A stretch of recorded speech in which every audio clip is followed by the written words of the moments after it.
Thank you. This is a part of a strategic alliance. This is the last panel of the 4 discussions that we have today. We have a really interesting panel, and I will present it now. As you know, the role of agriculture and livestock regarding climate change and the impact of these productive activities, which are so important in Argentina, is part of a discussion that the world has had for the past few years, especially after the Paris Agreement in the year 2016. This is why we are taking one step forward, and we're talking about carbon harvest in this panel.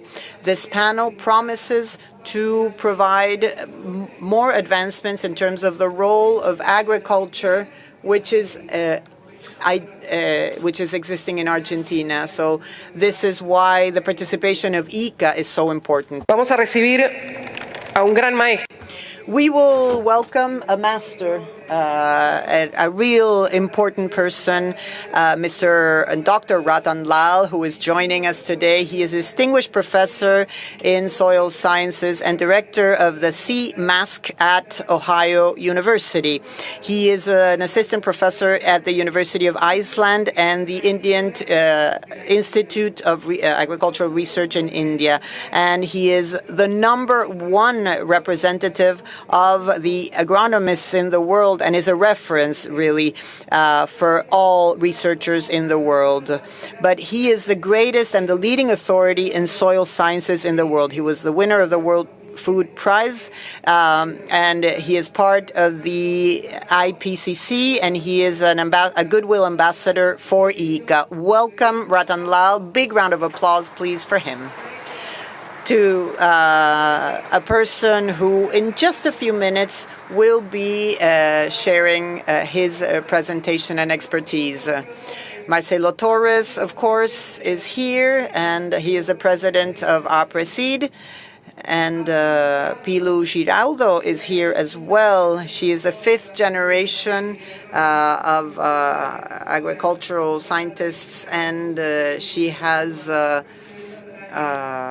the honorary president of Aapresid. She is part of different initiatives to promote regenerative and sustainable practices for future demands of humanity. Juan Farinati is also an agronomist and CEO of Bayer for the Southern Cone, and he has many years of experiences in different countries and continents.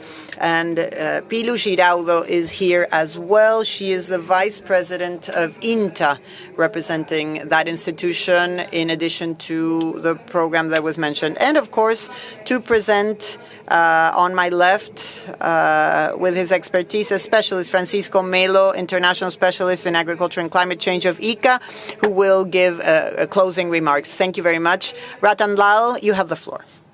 Thank you, Madam Chair. I was too eager to get on this podium while you were still introducing my colleague. So thank you, Aapresid. Thank you, ICA. It's a great honor and privilege to be here. I want to mention that in addition to Professor, I am Chair of Soil Science and Goodwill Ambassador for ICA, and that's really a privilege. It's a great honor to work with such a great team under the leadership of Dr. Otero. Today I'm going to talk about soil science, but to begin with that, let's talk about the global issues that the world is facing.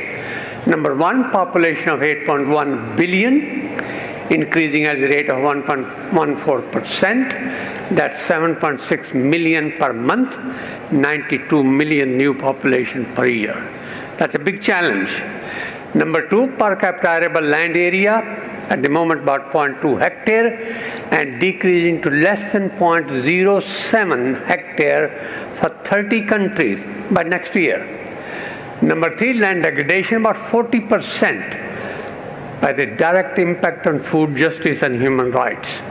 Number 4, per capita renewable fresh water supply of less than 1,000 cubic meter for 30 countries, and increasing the number of countries to 58, affecting 4 billion people by 2050.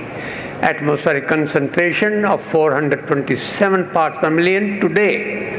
and increasing by 2 parts per million every year. Average use of energy about 638 quads or 673 exajoule in 2023 and increasing to 736 quads by 2040. Per capita grain consumption 300 kilogram per year and decreasing especially in Africa. And food insecure population almost 1 billion people and increasing tremendously and affected by malnourishment about 2 to 3 billion people. Per capita CO2 emission in the world is about 5 megagram of CO2 equivalent per year, and in the US about 18, and some Middle Eastern countries perhaps about 100. And the world peace is being jeopardized by food and nutritional insecurity. And I think ICA has a major role to play in most of these issues and addressing them, especially in the LAC and in Africa via LISAM and LISAF, and I think it is something that's very important that ICA is doing. That brings me to the question of the living soils. Soil is a living entity. It is something that has life in it, and the soil and life are closely interrelated. Essentially, all life depends on the soil. There can be no life without soil and no soil without life. They have indeed evolved together. And soil carbon is the heart of soil health, and that is what is supporting the life. There are different types of carbon. If we were to harvest carbon, we should know what carbon we are harvesting. We have a gray carbon that is in the atmosphere.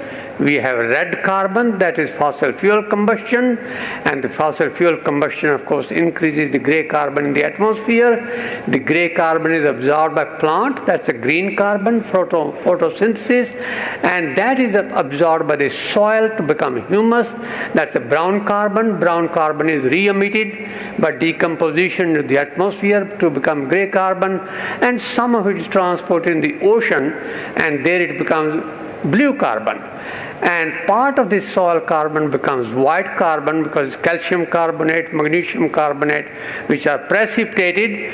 And then, of course, we have a black carbon, that is charcoal, which is a combustion of biomass. And all of these carbon pools are interrelated. So when we harvest carbon, we should know which one. The idea to increase the green carbon, of course, brown carbon, and blue and white carbon, rather than the gray and red carbon.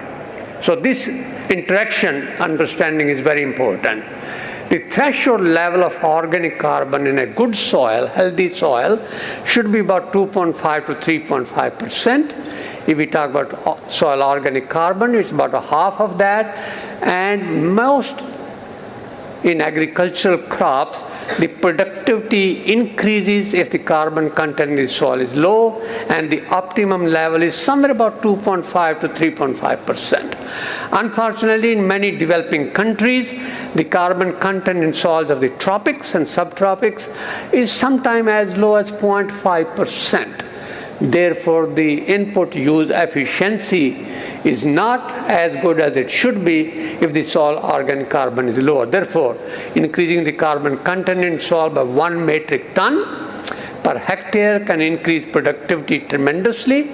Corn, for example, 100 to 300 kilogram per hectare for the same level of input. Soybean about 20 to 50, wheat 20 to 70. And at this point, I should mention a very good scientist from Argentina, Martin Diaz-Ureta. I met him yesterday. Wheat data is a part of his research, and I really commend him for doing that very good job. Rice 10 to 50 kilograms, sorghum 80 to 140, millet 30 to 70, beans 30 to 60. So we can increase productivity tremendously simply by improving soil organic carbon content. If we increase by 10 megagram per hectare, you can imagine the food security issue can be drastically addressed. The question is how by Living Soils of America project or Living Soils of Africa project that ICA is implementing, how do you manage soil health? through regenerative agriculture such as conservation agriculture, digital precision agriculture, artificial intelligence, biofortification of crops, soil water energy nexus, building new soil, urban soil less farming, that would be aquaponic, hydroponics and other things. And all of these can bring about drawdown of atmospheric CO2 from the atmosphere into the land, into the soil. And these are the principles. Lysum specifically, soils of the managed ecosystem, crops, pasture, forest, urban, have a very large carbon sink capacity, and we are trying to harness it by improved technology, science-based innovation through Lysum, and of course we have now with the help of ICA tried to implement also in Africa. The challenges to making agriculture a part of the solution, for example, control soil erosion by conservation agriculture, eutrophication, soil cover all the time, soil organic carbon depletion by living and deep root systems, greenhouse gas emission by integrating crops with trees and livestock, conventional agriculture transformed to regenerative farming through something like conservation agriculture. This is a very good example. I think Argentina, Brazil, many other countries in South America and this part of the world are really doing this type of farming, which is a role model, and I really commend the farmer and the scientist here to bring about this transformation. The whole goal is to produce more from less. That's the idea, produce more from less. For example, at present, the fertilizer used globally is 200 million tons. If we improve soil health, increase the use efficiency of input, and therefore most of the fertilizer is absorbed, there is no need to have more than 50 million tons of fertilizer, from 200 to 50 by improving soil health. Irrigated land area, right now globally 350 million hectare, it can be increased to 500 million hectare, yet decrease the water, because the soil health is improved. The cropland area right now globally we have 1.5 billion hectare. It should be decreased over time to half by the end of this century to 750 million hectare. Conservation agriculture, on the other hand, Argentina is a very good example of most of the no-till farming, direct seeding done here and in Brazil. 200 million hectare globally, all cropland by 2100 should be under conservation agriculture. Grazing land, we have 3.7 billion hectare. If we use it properly, about 1.5 billion hectare by 2100. Water use in irrigation, 3,150 kilometer cube. If we use drip fertigation, conserve soil water, improve soil health, no more than 1/3 of that amount. And yet the productivity can be doubled. And this is the idea of producing more from less. This is what the future plan should be at a state level, at a district level, at a national level, at a global level. How to return land and water, some of it we are not using properly now, back to nature so that we can absorb carbon dioxide from the atmosphere into the land and make agriculture truly a solution to environmental issues. That's the philosophy. And the philosophy of Lysums and Lysum project, everywhere we want to do is no farmer left behind. Thank you.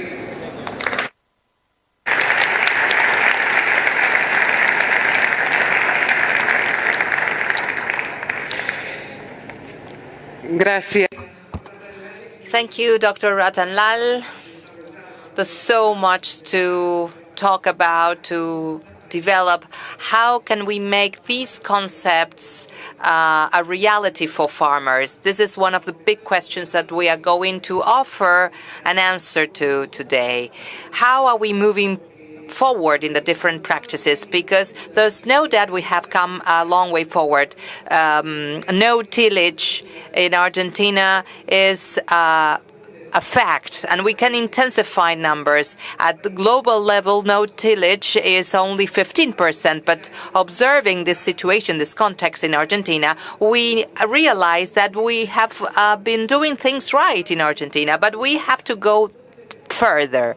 So let's start little by little how we can make farmers feel closer to this type of regenerative agriculture that is going to give an answer to climate change, to combat climate change that is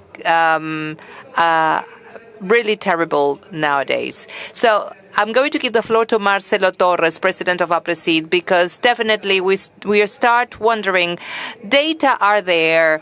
Do we have more information to provide? Can we get the farmer closer to that information that we already have that is scientifically based, but perhaps there's some information that farmers are lacking? Thank you. In the previous panel, I have said some of the concepts I'm going to repeat now, but taking a little bit the story of the institution, we started off with no-tillage driven by the farmers. If I had to highlight something, I would say that it's important, the empirical knowledge of producers, and for farmers to attract innovation along with science and technology. They work in the field.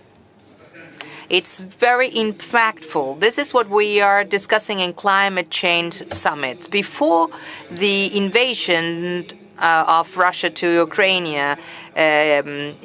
and before COVID, organic agriculture seemed the answer to everything. But the conflict of Russia and Ukraine brought about this disruption because we cannot promote models that cannot ensure the supply of energy and food to humanity.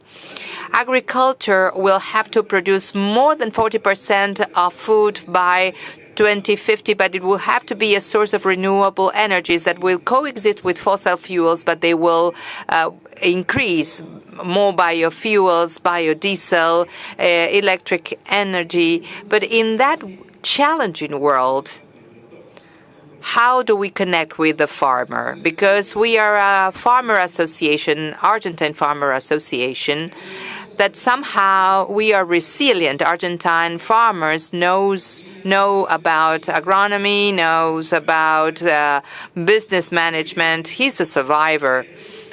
And they are very competitive networks of advisors, contractors, producers. They are very efficient people, young people, really committed to the farming sector.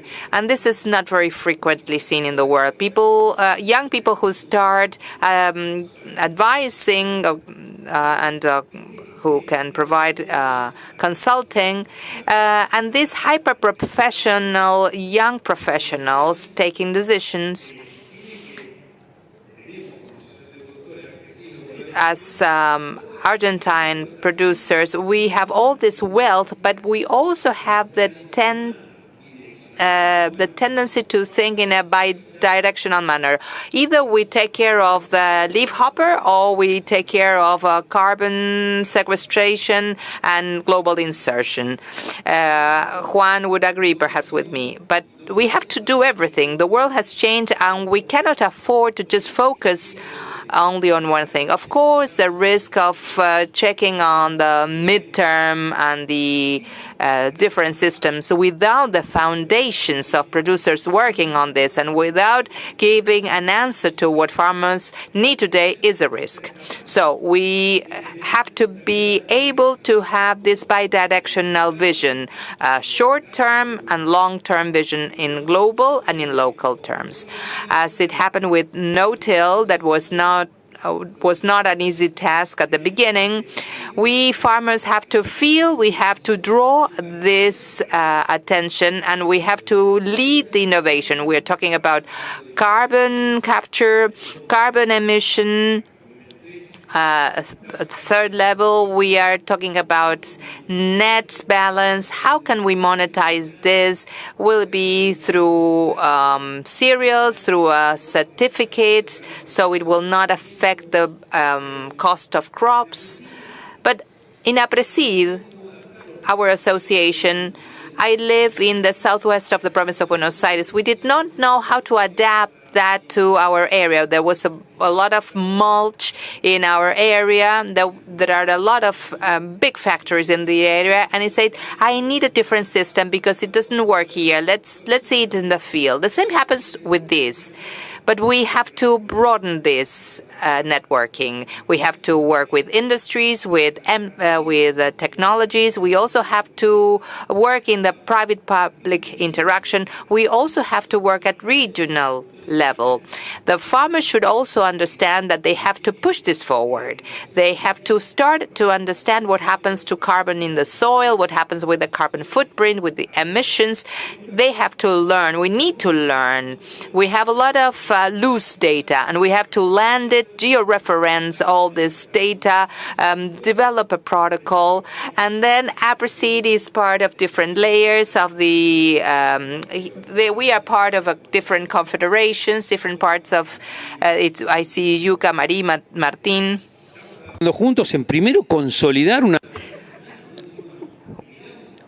We need to consolidate a regional network to measure carbon 1 meter deep, for example, in plowed areas, in no-till areas, see how we see carbon in both types of soil, how can we lower net emissions.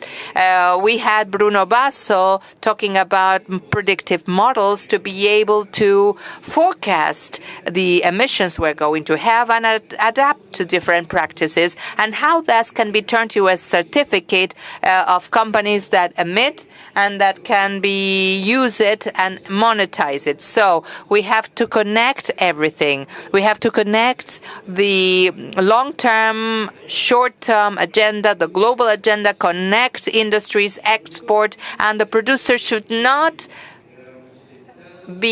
remain seated waiting for this to develop by itself. Without the voice of the producer leading these changes, it's not possible. So this ensure the high levels of no-till adoption, because there's a sense of belonging to what happened. It landed this system from the all the general areas to the subtropical areas. So this goes the same for carbon sequestration. We should see how to adapt it to our field. This is the message. So for farmers to feel part of this, to push for this agenda. Thank you, Marcelo. You give me the cue for Juan Farinati to understand what's going on from the private sector to add up this strategy of carbon capture that requires the leadership from companies. Well, first and foremost, thank you very much for inviting me. The first thing is, of course, everybody came here to listen to Dr. Lal, but the interest there is on this topic is something that some years ago was not there. So I think it's a topic that is in the agenda of interest, and we all want to learn, and that is key, and that's the cornerstone of our evolution in that sense. From Bayer, what we see as part of the private sector connected to technology, that the main pillar of what we do with agriculture to make resilient to climate change based on the soil as a resource, as a fundamental key, as Rattan said in his presentation, prioritizing the use of the reduction of resources to produce and ensuring food safety. This is key, as we have been seeing lately. And there are two things here that become key. First, how can we make innovation accelerate and help the farmer to enhance this process of regenerative agriculture? And secondly, the digitalization process, the impact of digitalization that Dr. Lal showed in the evolution of regenerative agriculture systems. A couple of things that I think are important. I think That is, we have to work on collective knowledge generation, something that is key, as Marcelo mentioned, not to work in silos, producers and companies separately, but how can we generate knowledge collectively? In the understanding the productive system as a productive system of many years, not of just a growing season. And also understanding all the different tools a farmer has to be able to work on regenerative agriculture. When we speak about tools, we talk about cover crops, crop rotation, technology, digitalization, tools that allow the application of technology. So to be able to have, with this comprehensive long-term view in the understanding of the whole palette of resources the farmer has, this is something that is key. And there are two experiences here I would like to share. First, we have been working with different institutions, INTA, FAUBA, ACREA, on pro-carbon program, a program that we launched in Argentina 3 years ago. And in the program Pro Carbon, we are working with 160 producers of Argentina. So there's nothing we can do as a technology company if we do not have the farmers as part of this process. And something we have learned throughout these 7 years of trials and 3-4 years of working with farmers is that there is a clear connection between regenerative agriculture and yield. This is something that used to be a dichotomy. If I do things to take care of resources, the soil and stuff, I can be less productive, have a lower yield. What's different from what Rattan said. In ESIS, we saw the increase in yield. In Pergamino, there was a 9% growth in yield with regenerative agriculture after 6-7 years of trials. Now we are working with national farmers. Secondly, the reduction of resources, water reduction and other resources, reduction of emission by 1%. So this is we have the knowledge. We have the knowledge elaborated along with the institutions and producers that testify that regenerative agriculture and good yields go hand in hand. So to generate knowledge and to disseminate all this information jointly as a chain is something key. And two things. How can we explain this? And I think how we do this internally as a company and how we apply this with producers. Two examples. From Bayer, or at Bayer, we have seed production surface that is very important, especially corn. This is the fourth year whereby 100% of the surface of seed we produce is certified by IRAM. And by next year, we are going to have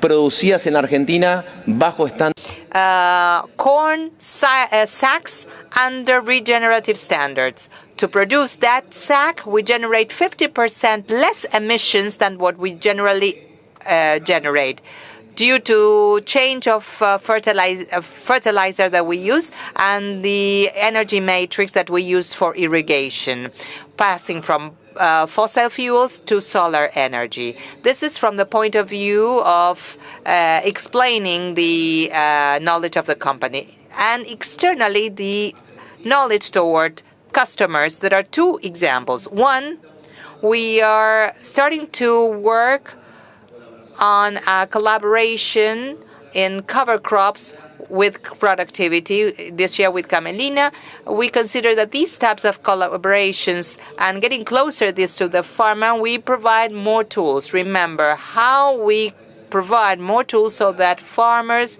can work better in regenerative agriculture. And the second point, how do we incentivize the farmer so that they can receive an incentive. We have launched a program with ITERRA where we certify practically 1 million soybean hectares from the 2024 season, certified and free of deforestation certification and carbon footprint certification. And that producers receives an incentive in the price of soybean when they market that soybean, because they can access markets that otherwise they will not be able to. So I think that this question of generating collective knowledge with institutions that work with us,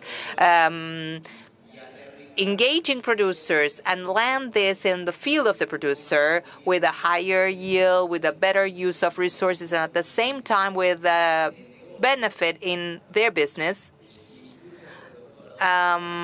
fostering the adoption of these systems, I think is key. Acerca de esto y de estas herramientas. Thank you. We will continue discussing these tools and the possibility of generating a more regenerative agriculture. And in terms of these possibilities, one can think of public and private institutions. The role of INTA, the National Agricultural Research Institute here in Argentina, is an essential public institution. And in that sense, what is the information that farmers should have, and what is the role of INTA in this sense? Thank you, Jorgelina, and thank you, Aapresid, for the opportunity to share this panel with all of you, and thank you to ICA as well. We are talking about the mandatory demand that there is on global agriculture, producing more with less, which was clearly established by Dr. Rattan. Producing more with less is essential. And in this sense, we need to consider a lower carbon footprint, using renewable energies, leaving aside fossil fuels, and having a design capacity for resilient systems and promote biodiversity. This seems impossible sometimes. It seems overwhelming because it is these demands and many others. But I believe that this requires research and application and indicators, and this is needed all the time. Institutes such as INTA here in Argentina and the famous NARIs in the different countries have a fundamental role. And NARIs have a role in accompanying this strategy, because we are talking about dynamic systems. We are talking about working with nature. There are no recipes. There are no one-size-fits-all solutions. And there are actually different possibilities and different strategies for each space in particular. Today, we have the possibility of developing these strategies and doing them site-specifically. This is very different from what we used to do when the revolution began, when we used to copy systems at a greater scale. This, of course, was not a problem. On the contrary, it was a benefit to start installing this very quickly. But later, with the hand of science and technology, we can adjust and better adapt this knowledge. Therefore, the role of maintaining scientific knowledge and of maintaining this scientific basis is essential, using science-based information. Marcelo mentioned this at the beginning. We were tempted at some point to move away from the scientific basis because of the demands, but it is now because of these demands that we are going back now to the value of scientific rigor, the scientific basis that is behind every technology that is developed. That is why this is essential, to have key indicators in this positioning and in this value capturing. These indicators must be developed with a system and a universal recognition so that we can really harness them. In that sense, the work of National Agricultural Research Institutes such as the INTA is key. But it would be wrong to believe that we have an isolated role. The role of INTA and the role of NARIs in the region is key when construed within a team where different stakeholders contribute their unique point of view. We are establishing this with a lot of clarity.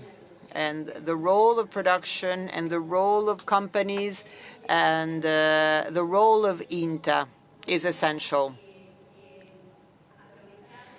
I believe that this no-till revolution can be harnessed to tell how necessary these are for consolidation and to go deeper into them. And what is necessary is that the different technologies must feed into the productive systems so that we can reach these proposals and achieving, finally,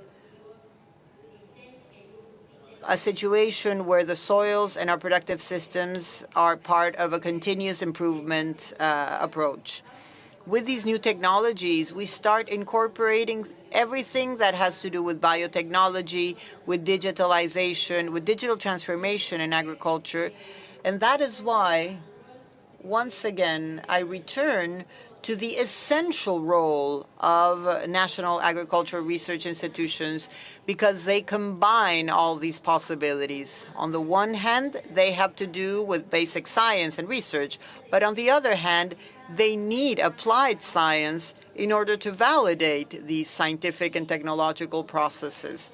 As we all know, technological and scientific innovations sometimes, they have a maximum of 2 years to be renewed. So if we do not work on science and technology, but together with production and with companies and with the whole range of technologies, we cannot compete with the scientific and technological advances that exist in the world.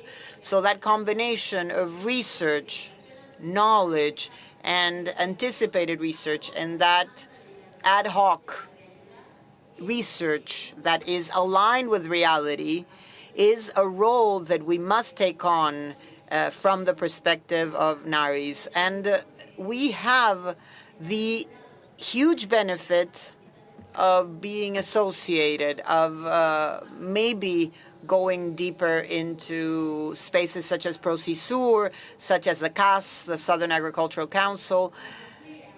There are spaces that bring us together as national agricultural research institutes, and they help us have a consensus in terms of our perspective and a common approach, which not only positions us and strengthens us in terms of each country, but also strengthens the region. And the incidence that we can have at a global level will definitely benefit us all. In this role of NARIs, I would like to focus specifically on the proposal that Dr. Lal made, because producing more with less is the major challenge, and also not taking more land, and even considering the possibility of giving back some land to nature. This is a major challenge, recovering, restoring, regenerating, and multiplying productivity in every hectare that we use for production. In this sense, everything that has to do with biotechnology, gene edition, molecular farming, all of this allows us to think of each biomass development and how we will redirecting that carbon flow. What will it transform into? Because we produce food for people, we produce food for animals, we produce bioenergy, and we also produce an infinite number of products, which gives us a possibility to think that this challenge is definitely reachable. We can undoubtedly reach it, but we need science, we need technology, we need articulation and functioning as a group. We need to listen to one another, and we need to really focus as research institutions and focus on the real needs. And to have also the ability to anticipate ourselves from our institutes, continuing to work and to do research in areas or in variables where maybe today we are not being as solid as we should. And we need to prepare for this in advance. It is in this combination where we can strengthen our role. Pilu, thank you very much. Thank you for your contribution. I keep thinking about the question, Juan, that I wanted to ask you. What is being done from the private sector? What is your observation? What is the road ahead for the private sector? Increasing, changing the offer of tools, accompanying these processes, is that enough as an incentive for producers? I think that we need to generate collective knowledge, and based on that knowledge, we need to create tools and at the same time create incentives, stimuli that need to be part of this motivation so that farmers can incorporate techniques and the technology to do regenerative agriculture. I think a big incentive is information. I think that we need to step away from the logic of regenerative agriculture goes against being productive or profitable, and regenerative agriculture actually enhances yields. That's the first incentive. And secondly, the business of farmers, the business side. Before the agreement signed with Viterra, in Argentina, a large percentage of the surface is for soybean and will have a certification and will be more expensive. Under the same agreement, there's a bank that will be financing better inputs for those farmers who are participating in that program. So it has to be part of the business model of farmers. At Bayer, we have Bayer Green Credits. And what we do is to have different categories that a farmer can fulfill. They are related to good agricultural practices, for example, certifications, treatment of wastewater from fumigation, or the Pro Carbono program. So you add points and you have a better interest rate when you have to buy inputs at Bayer. I think that in pursuit of that end goal, which is for the farmer to have certificates and to gain an economic benefit from that, I think there are a lot of steps in between that can be built in order to motivate and to incentivize that farmer so that they can incorporate more agricultural tools that are regenerative. So it's a combination: knowledge, tools, and stimuli. I think that's the road ahead. More opportunities, Pilu, to adopt, right? Where those opportunities that we're not observing and that we need to highlight.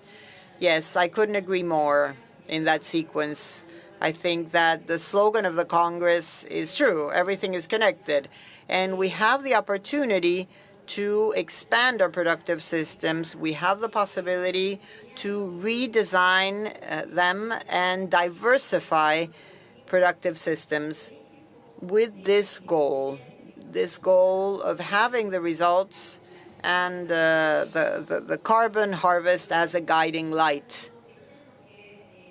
But in this road, this is something that we have undergone together. We have built this together. We have strengthened it together. Therefore, this gives us the opportunity to think about different tools, to think about different alternatives for the transformation of the biomass, to have that achievement, but also address different markets. Within those possibilities, we have multiplied possibilities for more people, and that's a great incentive as well of this proposal, because it's not just related to producing a specific commodity or a specific activity. There are activities that are more developed and they are more measurable, but with science and with technology, we have the possibility of making proposals that are different by integrating productive systems that are also different.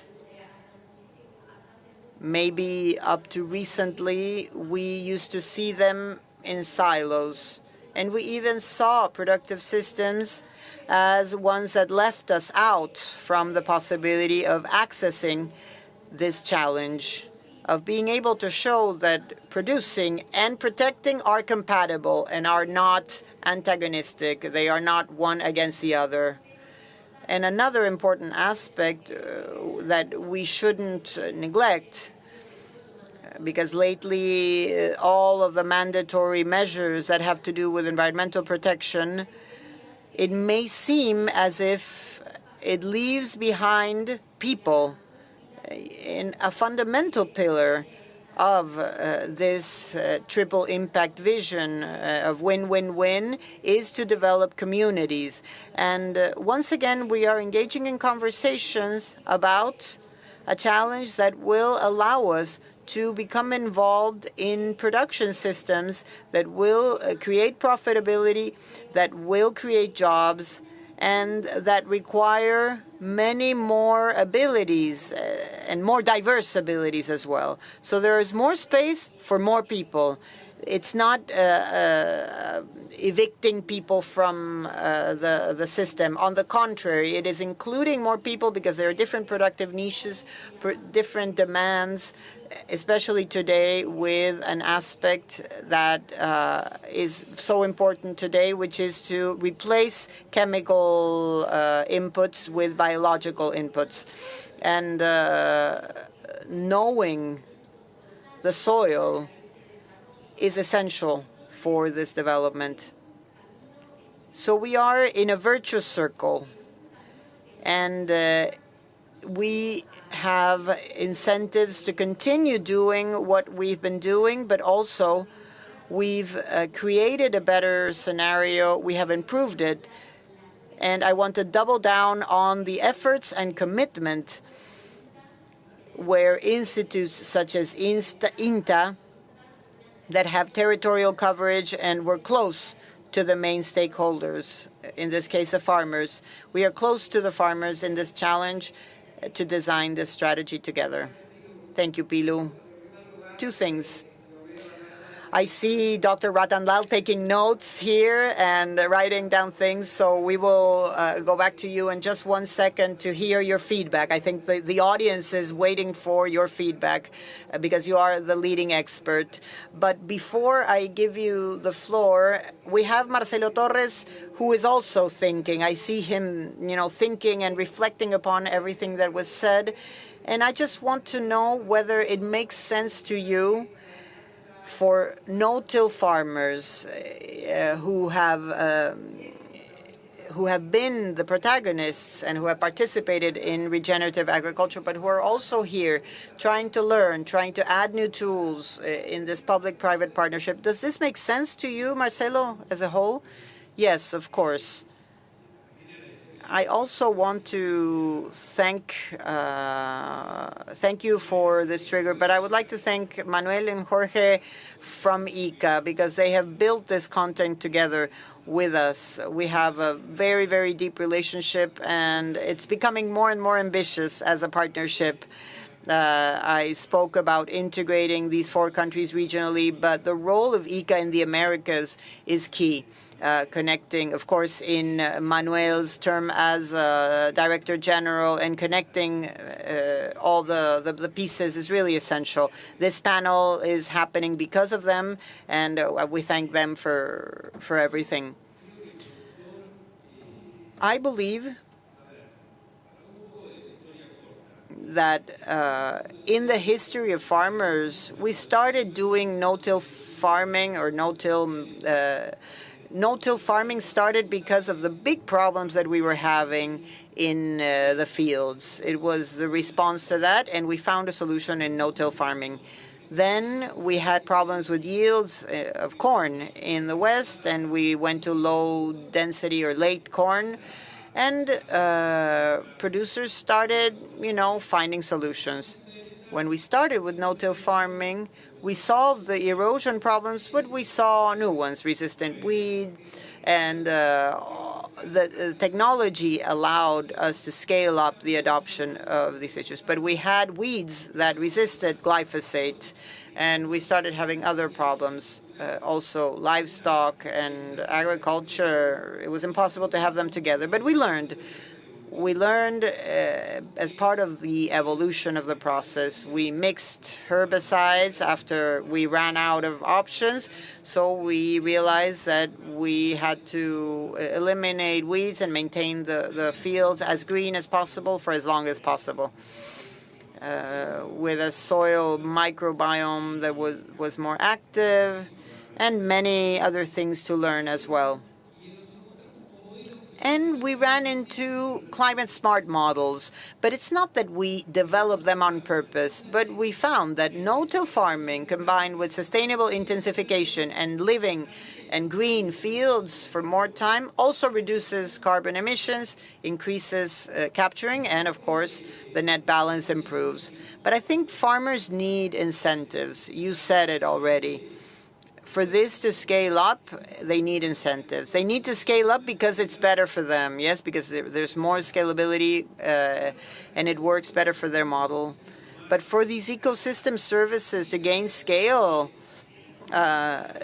we have to have, like banks. Banks want to support more sustainable farmers. We have an agreement with Macrobank, Santander, Galicia. We work with you, with Bayer, with Syngenta, with Bimbo, with Nestlé, with the agro industry, with Dreyfus, because we all want to create an ecosystem that identifies which are the sustainability parameters where we will support ourselves, and for us to speak the same language in general, and to look at things in the same way. And so that we can provide a technological solution to this product, but also to give incentives to have an environmental certificate that can be monetized, or maybe a better price for grains, or different financing. I think that this is essential because producers are providing ecosystem services that have a very high quality, and they provide it to a world that needs it. And they do this while feeding a growing population. And so they have to be able to capture carbon, because if it is the only sector that can capture it, because most of the sectors emit. So we have a chance to emit less. And capturing depends on the model. But we have maps, El nivel de carbono alcanzable por reachable objectives thanks to best practices that we have identified, and we have stimulate producers to go that way, and the carbon level potential that depends on temperature and different other features. But all of that should be accompanied by incentives from the market, because they should feel that being more sustainable does not only calm his consciousness, but makes them economically viable at the same time. Otherwise, the gap between the talk and the walk will be wide. So one remains optimistic. Sometimes I have the feeling that we are not moving forward, that we're not making progress. But let's remember the talks we used to have 10 years ago. There were, they were not that popular. I'm sure it was because Rattan is here today that we are more popular, but undoubtedly we are having richer conversations. And since technology is making progress and fast, the people, the different technologies, site-specific technology,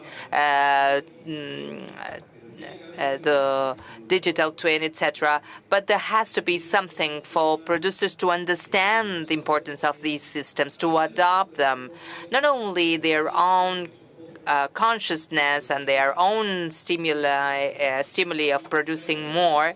There should be other type of incentives. And let me finish here. We should be at a phase as humanity whereby we should all be chipping in. The world is saying something different to us, full of conflicts. We are talking about geopolitics, full of conflicts, cultural clashes, COPs with extremely slow advances, the developing countries requesting to be compensated by the richer countries, highly emitting countries looking away, or drafting agendas that are not applicable or that are not science-based. It's a complex world, but the producer has to push forward. And I think the potential the agriculture, the farmer has is huge, and our task should be global. And global also means local. We have to take on that role. That's our duty. Thank you, Marcelo. Before turning to Rattan, I would like to know if Pilu or Juan would like to add something to what we have mentioned, so that we can listen from Rattan what he has heard, and we would like to ask the experts how we can incentivize.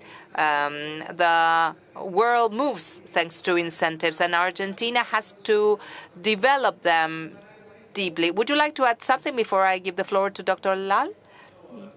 I would like to share three ideas. You left me thinking, and Rattan mentioned the role of digitalization in all of this. The digitalization of agriculture will allow us to be more productive and more traceable. To be able to show what we do, how we do it, is key in this path forward, so that the farmer can have access to incentives, whatever incentives.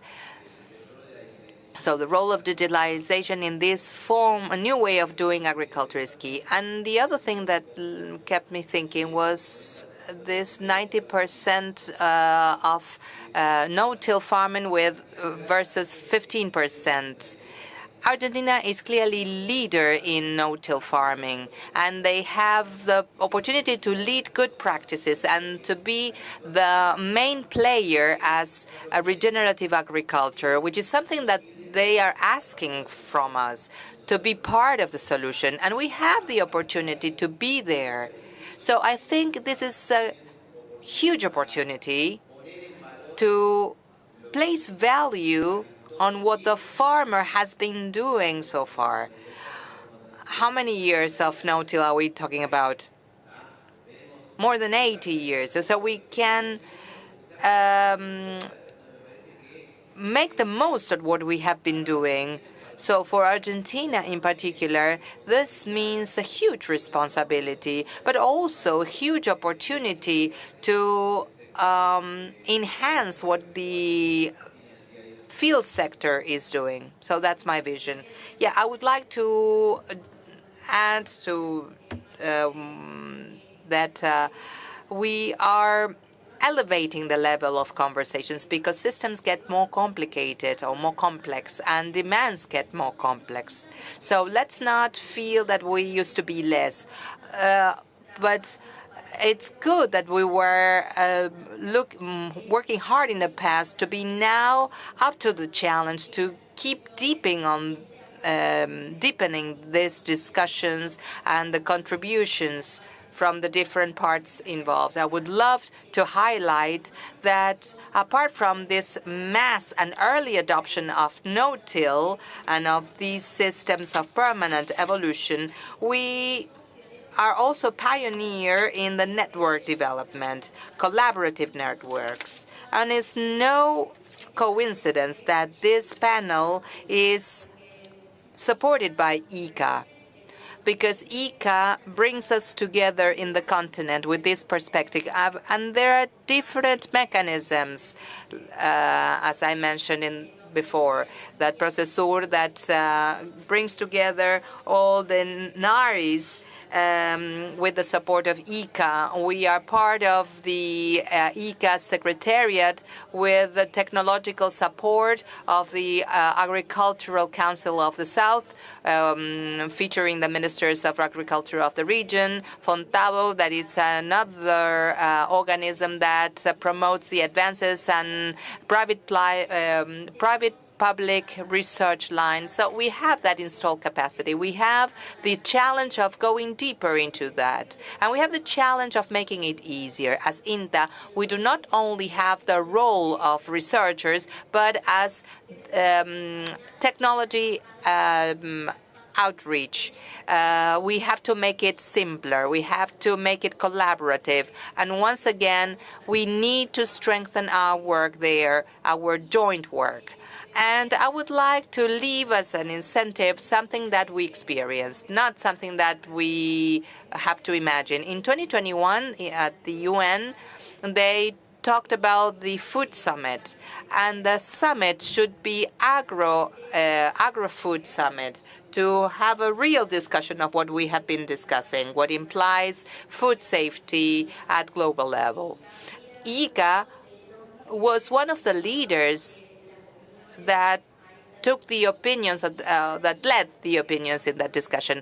And livestock was at the center of the discussion with such a negative lens that at that time we thought of the possibility of start reducing the livestock activity with environmental demands. And thanks to ICA, we could show how the livestock sector harvested carbon. And at that level, producers had research institutions, companies, and the different local governments, decision makers had a key role. This is something that really happened, that was an experience that showed us the power we have with the role we have to take up, and how from science and reality we can give definition to what it means to people's well-being and future well-being. I think that in this panel, it's very clear the key role each and everyone has, especially working together. Thank you, Pilu. Master Rattan Lal, please, your feedback. What you have taken notes, a lot of notes, so you have a lot of information, perhaps, that you're taking from Argentina and the Americas as a goodwill ambassador from ICA. When you talk about the potential come true here in Argentina, everything we have to give in terms of regenerative agriculture, and that question, can we use soil less? That what you propose, and that's to use lesser number of hectares to have a more sustainable agriculture, more productive agriculture. Let's hear it from you, please. Thank you very much, Madam Chair. I must congratulate you. You're an excellent moderator. The panel, I took many notes because there were many good things they said, and it was an education for me also. I really appreciate the privilege of being a panelist with such elite members. Several points that I'd like to mention. Everybody said live in harmony with nature. Make sure that we are not trying to conquer the nature with soil, land, water, biodiversity, but live in harmony with it, and I fully agree with it. Number 2 point that came up almost from everyone, carbon harvest as a guideline, recarbonization of the biosphere, restoring carbon stock in the land, soil, trees, wetlands, vegetation, a very important part.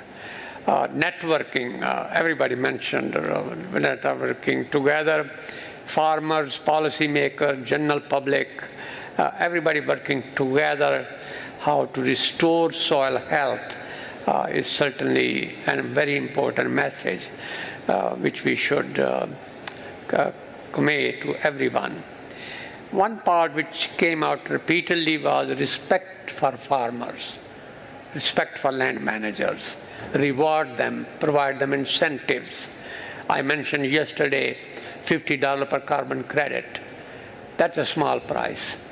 For us to expect land manager, farmers to make agriculture climate friendly, net negative emission, rewarding them appropriately, justly, fairly is very important.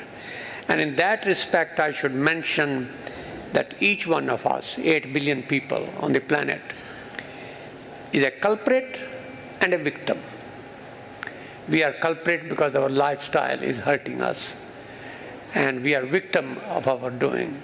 Therefore, each one of us has a responsibility. So when we say reward farmers and respect farmers, we should be part of that process of rewarding them and respecting them. That's a very important part. Producing more from less, it has to be. One species has taken 40% of all land resources. That is too much. I think, as Mahatma Gandhi had said, Mother Nature has enough for everybody's need, but not for everybody's greed. We are too greedy. I think we have taken too much land, too much water, too much resources. If we do the best land, use the best practices, use the science-based method, we should be able to return some land back to nature. And I think that should be the goal, that part which is very important. I want to mention something which has not come up very often, and that's the One Health concept. Health of soil is the fundamental foundation of health of the plants, health of the animal, health of the people, health of the ecosystem, and health of the planet. Therefore, if the health of the soil goes down, health of everything else goes down with it. And history tells us that. What happened to Incas and Mayas and Aztecs and Mesopotamia and Indus Valley. They took their soil resources for granted.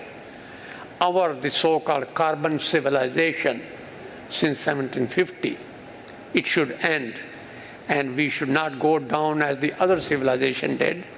We should respect nature. We should live with nature. And because the soil is the basis of all the life.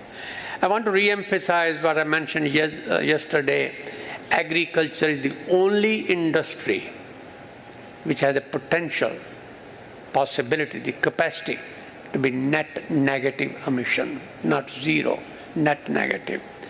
Every ton of carbon that we invest in science-based agriculture will return back to the land several times more. That's why it's net negative part. I think finally I want to mention the concept of building bridges across nation. I want to say that bridges across nation because we do have some nation who are not at the same level as Argentina or Brazil or other part of South America. And we have a responsibility to bring them up with us.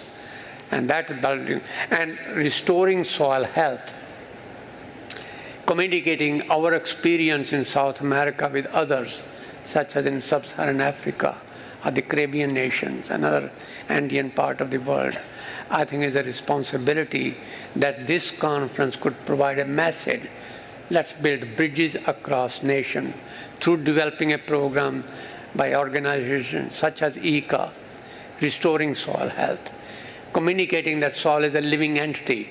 Therefore, like any other living thing, it has the rights to be protected, to be restored, to manage judiciously. Simply because you have a piece of paper that says your property does not mean we can do anything with it. And that's personal responsibility. And I think our farming communities are so great that they recognize the value of the soil and soil health. I honestly believe that organizations such as INTA, along with scientific community, along with farmers and land managers, we have a bright future ahead. Agriculture has a bright future ahead. And I'm optimistic that we will see dramatic changes happening between now and 2050. More changes than changes have happened 10,000 years ago to now. And that will be the bright future. It's coming. Thank you for the opportunity to be here. Muchas gracias. Thank you. Thank you so much. We bet on that. Of course, we believe. Francisco Melo specialist on climate change, member of ICA, I think that you have a wonderful mission ahead, which is to offer a final message to bring together what we have discussed in this great panel today. Hi, everyone. Good afternoon. It's a pleasure to be here with you today. I have a special mission and a difficult mission, that is to summarize or comment after these amazing high-level panelists that we have today. And for an audience, a wonderful audience that we have today, a full turnout, we have a full house, the mass participation of all of you, and that is a great source of pride. And I have also to say in a language that is not my own, so as a Brazilian person, I apologize for my portuñol. First and foremost, I would like to thank the ICA Alliance with Aapresid on behalf of our General Director, to say that it's been a great success and an honor to be able to join the Aapresid Congress and to bring all these discussions to the table, all these panelists. That has been an important task that I think we have risen to the challenge. I would like to thank all the panelists that have accepted being here, Dr. Rattan Lal, Jorge Lina, Juan, Pilu. Thank you so much for your presence. The question of carbon harvest is a theme that we need to pay attention to, because the main products, that is food source, that's the farming, we also have the ecosystem service, water management, biological activity, and climate regulation. Professor Rattan Lal basically showed how the soil can serve as the main component that for carbon harvest that will keep the active life of our planet. And that relates us to an initiative that called Living Soils of the Américas, an ICA initiative. I'm the technical coordinator, and springs from a vision of Dr. Manuel Otero to develop that big bridge from the private sector producers to disseminate the best practices, the best possible solutions in the agricultural practices. And I would like to focus on 3 points. One is to seek better evidence that reflect basically whatever comes from our productive systems, not consider the vision that comes from outside that show different things from what we see day in, day out in the field. And that means showing the positive impact producers see every day in the field. So the ICA supports a project called Sea Farming, where we focus on the best practices, crop rotation, and we see many of those benefits in the field. To that, we add an initiative that springs in from Brazil, a large-scale evaluation in different biomes, comparing to different crops. Marcelo mentioned, led by Yuka-san, a great scientist with Dr. that via Aapresid we can project it to other countries in the southern region, and that's what we have been discussing. We're going to add Paraguay, Uruguay, and Argentina to have a local, regional vision. There are 160 producers that participate in the Pro-Carbon initiative, beautiful initiative. In Brazil, there are 2,000 producers that are also part, that have been monitoring and conducting the tests in each of the systems, and they collect more data. In Brazil, they created a calculator to identify the sources of emissions associated to soybean emissions, how many kilograms we have per ton produced, how many emissions. And it's very different from other databases, but we are doing this with data that we are measuring. In Brazil, we are conducting research in field research, and I'm very proud to be part of this. And we are producing with less than 200 kilograms per ton, and Argentina is already around 150. So those are fantastic data. Europe in general have 5 to 6 times more. So this is information that we put at the producer disposal. Another important point in this calculator created by Embrapa and Bayer in the Pro-Carbon project at INTA, they developed an important mission, which together with Procesur, which is the coordination mechanism and whose technical secretariat is managed by ICA, the goal is to adjust that in order to be used in the southern cone at large and to really show what we are doing and that we are doing things better than in other regions of the planet. So that's very important. And another point that I want to make is that it really takes a lot of time to lay these foundations. Yes, this is not something that just started now. It started even 14 years ago. So it is a process that evolves.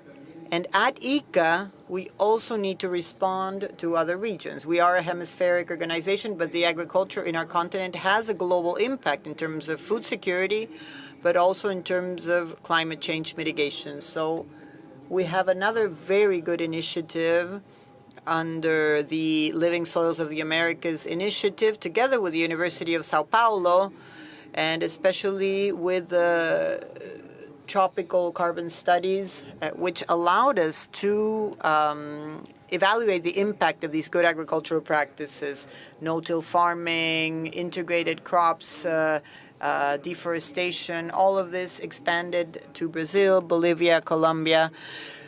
And, for example, recovering pastures. We have degraded areas that we could recover and that could recover their productive capacity and continue down this certification path, as the professor mentioned also during his presentation. And 2 key points just to close here. First one is that no-till farming has positive impacts in carbon sequestration in all regions. South, center, Andean, north region, different volumes, of course, but they are all positive results. And the second one, like I said, when we add all these benefits, Argentina, Paraguay, Brazil, all of the countries of the Southern Cone, and Central America and Caribbean and the northern region, we see that there's a huge potential for the agriculture of our continent to become carbon positive. And what I mean is that the sector can mitigate more emissions than what it generates to maintain the activity and the production of food. So that in itself is an excellent result. And I think that there is no other sector that can do this except for agriculture. That's my last message. I would simply like to thank you once again for your participation. Thank you to the Director General, Manuel Otero, for his leadership and for helping have these discussions. And Marcelo, once again, for opening the doors to Aapresid. And I hope we can participate again in the upcoming editions. Thank you. Thank you, Francisco. Thank you, Dr. Rattan Lal, for having joined us in this panel. Thank you, Juan, Farinati, Pilu, Giraudo, Marcelo, Torres. Thank you so much to everyone for your attention, and it will be until the next time. Thank you.